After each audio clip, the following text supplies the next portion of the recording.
আসসালামু আলাইকুম। ফাইনালি আমরা চলে এসেছি বেগম রোকেয়ার বাসগৃহে। এটি তার আবাসস্থল ছিল। প্রায় 400 বছর আগের নির্মিত বাসা। যদিও এইখানে বাসা রকম ফটক নেই, এর মধ্যে কয়েকটি স্তম্ভ দাঁড়িয়ে আছে স্মৃতি হিসাবে।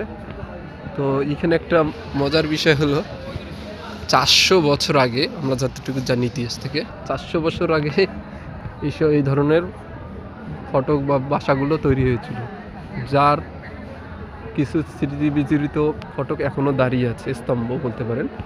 কিন্তু আমাদের দেশের যে বেহাল অবস্থা,